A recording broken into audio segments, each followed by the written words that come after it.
I was sitting in my wheelchair when two sheriff's deputies yanked me forward and they slapped handcuffs on my wrists, accusing me of stealing 72 cherry trees I had planted myself on my own land. By the end of this nightmare, those same neighbors would lose their freedom, their reputations, and the millions of dollars, but getting sir nearly cost me my life.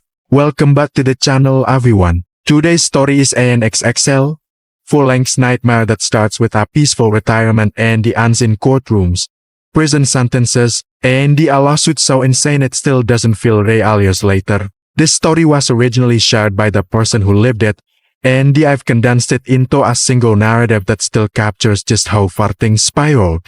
What began over a few cherry trees turned into false police reports, violent attacks, corruption inside the court system, and one of the most unhinged neighbor feuds I've ever heard. Stick around, because every time you think this story has hit rock bottom, it somehow finds a way to dig deeper. Before all of this happened, my life was quiet, peaceful, predictable in the best way. I spent over 5 decades working in health and rescue services before retiring. By the time this story begins, I was legally blind and wheelchair-bound, living alone on a large piece of land I had purchased years earlier from a family member. My son lived over 1,000 miles away, and I liked it that way. Solitude was not loneliness to me, it was safety. I raised trees, I raised parrots. I lived off-grid, minding my own business, surrounded by land that had been untouched for generations. No more no more close neighbors, no more drama. At least, that's what I thought. One of my greatest joys was planting trees, fruit trees, nut trees, and a few truly special ones. Years earlier, a tree supplier contacted me with an offer. Japanese cherry trees, imported legally but likely about to be banned. I bought 2 immediately, 1 male, 1 female. They were planted near my southern home, partly for shade and partly because I wanted to enjoy them daily. When they bloomed, they were breathtaking. The fragrance carried for nearly a mile on calm days, and the people who visited would stop talking the moment they saw them. Over time, the female tree produced saplings, baby trees that had to be carefully uprooted and they were planted so their roots wouldn't strangle everything around them. Those saplings lined my long, winding driveway like something out of a postcard. And that's when the problem moved in next door. Years after he planted the trees, a developer bought the land west of my property and he began building homes. Eventually, a couple moved into the southernmost plot directly adjacent to me. I'll call them Karen and Kevin. At first, they were just off, watching my property a little too closely, asking questions that weren't their business, making comments about shared land and community space that didn't exist. Still, I kept my distance. I installed fencing, security cameras, audio and video, day and night.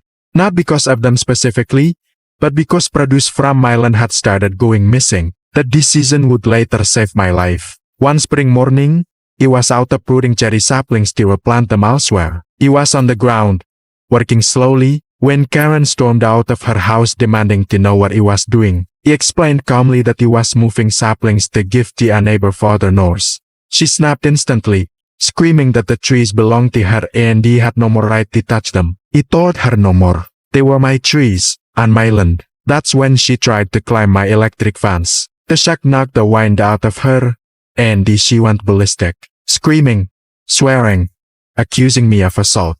30 minutes later, police showed up, claiming he had stolen trees and they attacked her. He showed them the footage, the deeds,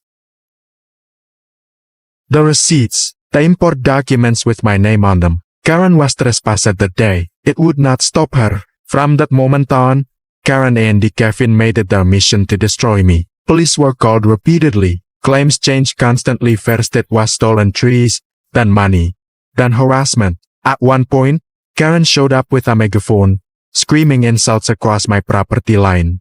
Trespass orders were issued, ignored. More police visits followed. Officers began recognizing the address. Some laughed quietly at her accusations. Others were clearly exhausted. He thought it would burn out. He was wrong. One morning, while he was harvesting vegetables, he heard a faint hissing sound. Then everything went black. He woke up hours later, crushed beneath my wheelchair, lying in my own blood. My jaw was shattered, ribs broken, lung punctured, liver lacerated,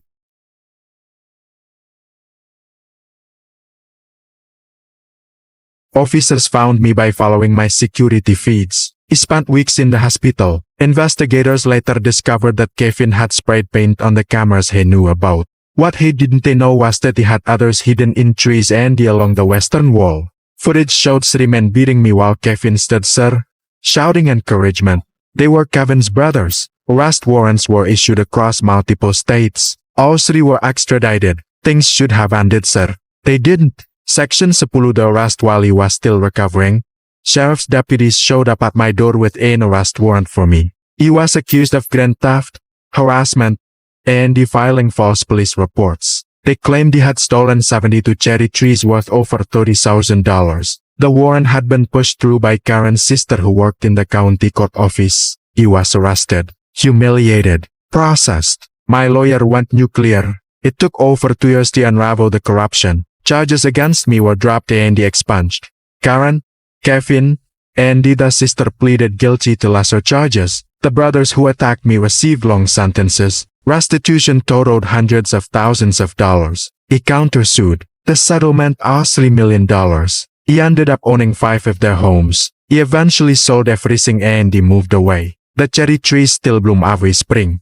The lesson: crazy doesn't announce itself. It moves in quietly, watches, and he waits. Stay frosty, my friends. Some neighbors aren't just annoying. They're dangerous.